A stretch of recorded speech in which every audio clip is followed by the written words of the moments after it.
Welcome to Fork in the Road. My name is Rusty Gaylord. I'm your host, and so happy that you're here today. Fork in the Road is a conversation about the decisions that shape our lives and fundamentally how we got to here from there. Most of us, when we look back in our lives, we see the decisions, the changes, the moves we've made that have brought us to this point. And it's an opportunity to reflect on that, have a conversation about it, talk about what went well, what didn't go well, what some of those challenges are as you navigate through life. I'm super happy to have Pam Foley with me here today. Pam Foley is the CEO of AOU Creative, which is a successful virtual marketing agency. And she's also an Amazon best-selling author. She's a creative professional experienced in fractional CMO work and including content strategy and marketing, SEO, design, brand marketing.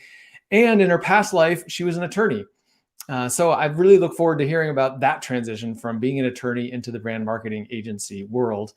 You may have heard about the whole thing about 10,000 hours and 10,000 hours to become an expert. Well, Pam has invested over 15,000 hours creating content and strategy for entrepreneurial businesses. So we know she's an expert. So Pam, welcome to Fork in the Road. So happy to have you with us today. Thanks for having me, Rusty. I'm excited to talk about forks in the road. Yes, good. Yeah. Well, I alluded to it in the introduction there about your prior life as an attorney and where you are today running this successful marketing agency. Maybe it wasn't just one fork in the road, but it seems like quite a journey. And I'd love to hear a little bit about, what are some of those points along the way that got you from there to here? Sure, absolutely. Yeah, if anybody has done the squiggle of life, it's me. The quick, story about it is I have an undergrad degree in marketing. It's actually media communications, and worked for large nonprofits running events and programs until I decided I wanted to make money. And it was the mid 90s. I think it was 1998, and I decided to go to law school. So I went to law school, thought I was going to be an environmental lawyer. Actually went to Lewis and Clark. That's I think it still is the number one environmental law school in the nation.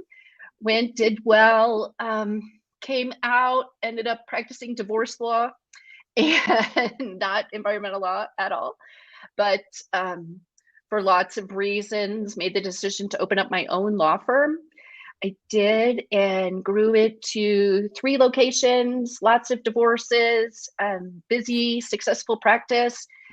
And it wasn't fulfilling. And one of the things that really caused me to get to the fork in the road, to get to where I am now, is divorce law is really motions practice. So you're often in the courtroom. And one day I was getting ready for court, and one of my daughters, who is now in college, she was in probably first or second grade, but she asked me to go on a field trip with her.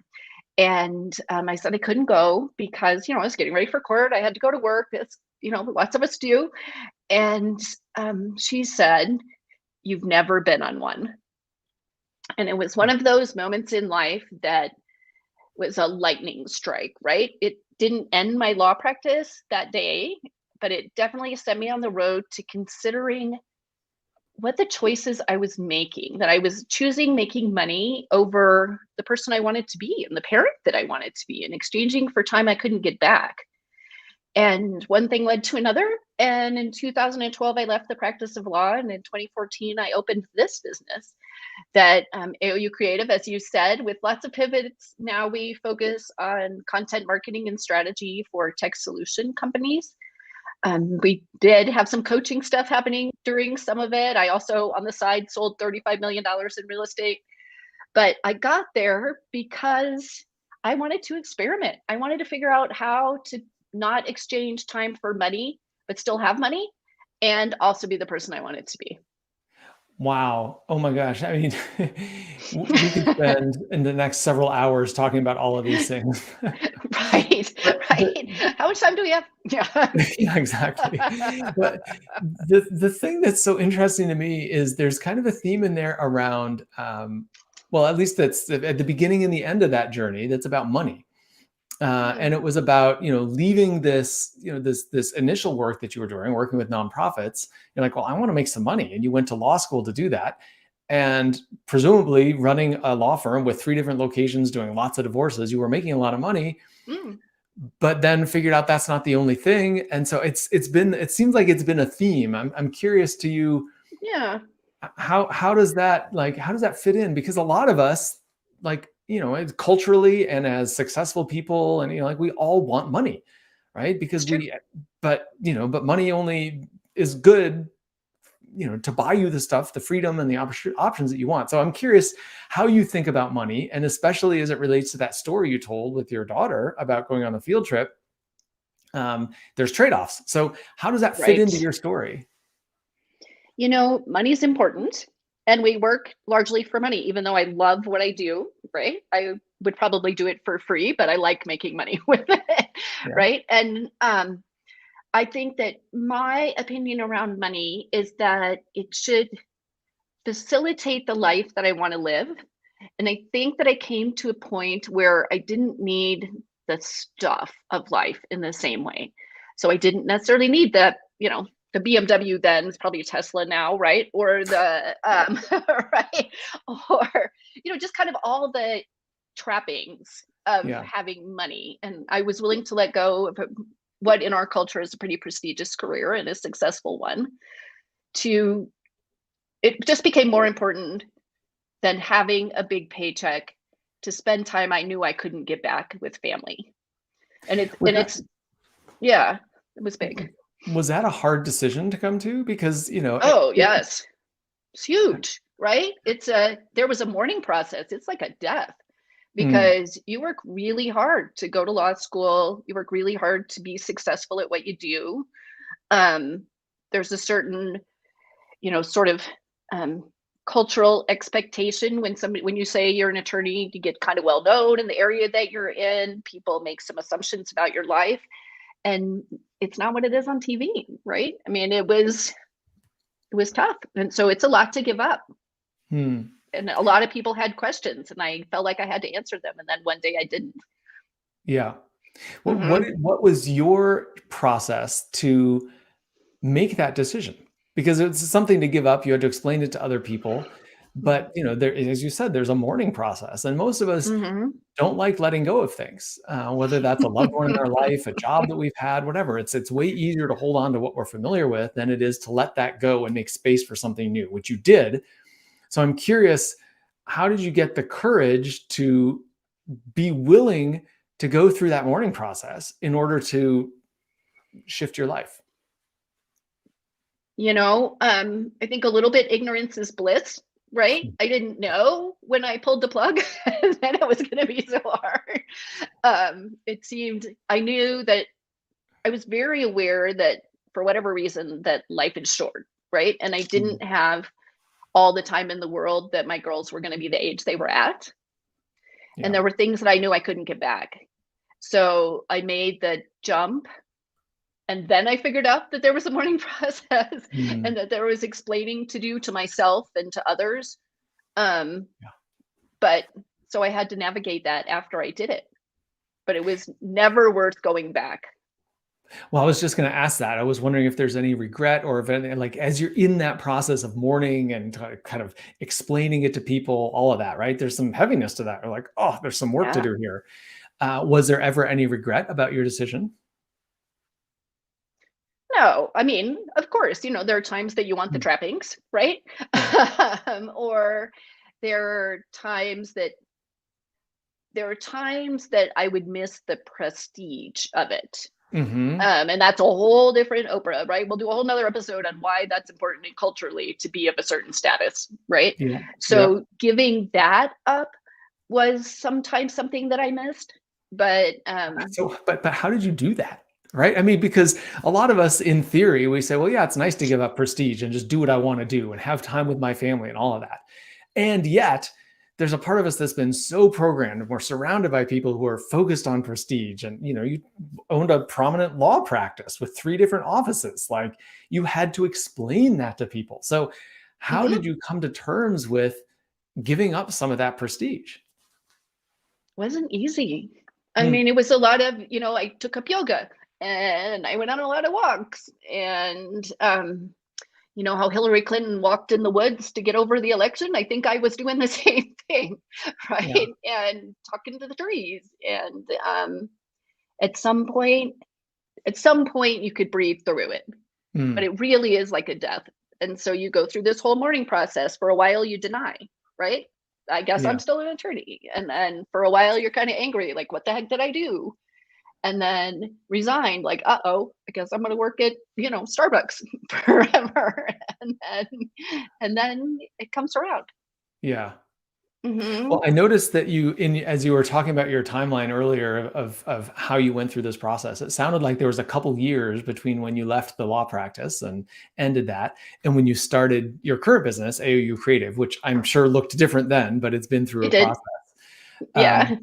is that what was that 2 years? Is that what that was? That was the walking in the woods, the, doing yoga, just kind of coming to terms and giving space to it so you could breathe through it and then get started again?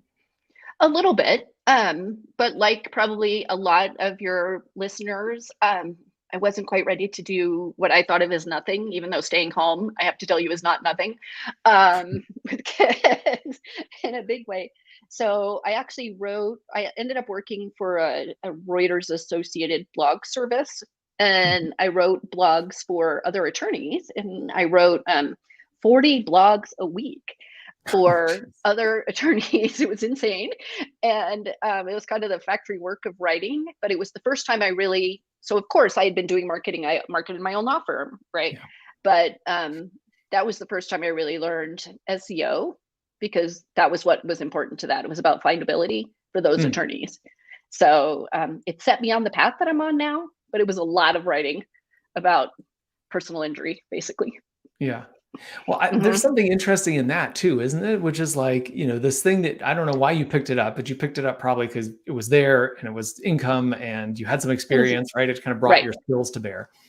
Yes. Um, but sometimes those things that we pick up like that, because it was an opportunity that showed up, sets you up for something to come, right? It's where you learned SEO, which Hmm. is now a part of your business. That's true.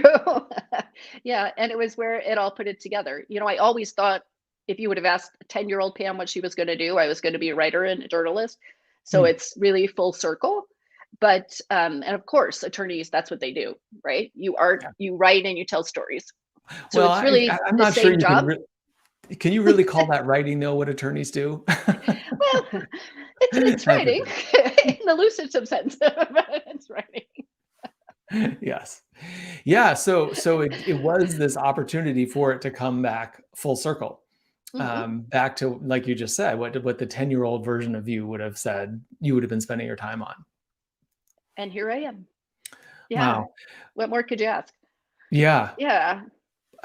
Well, tell us a little bit about I'm curious to know about the journey that, because I mean, there's been some macro changes in your life, right? From your first career working in nonprofits to becoming an attorney to leaving that to now starting a marketing business. But there's also micro changes, right? Even within the Mhm. marketing business, it's been around now for 7 years, I think, if I'm doing Yeah. the math right. Wow. Um, Yeah. I'm sure your business has evolved. And I think you alluded to coaching, which used to be a part of your business, is no longer a part of your business. So, how did you know when the time was right to either add something new or to remove something that no longer fit? I think when I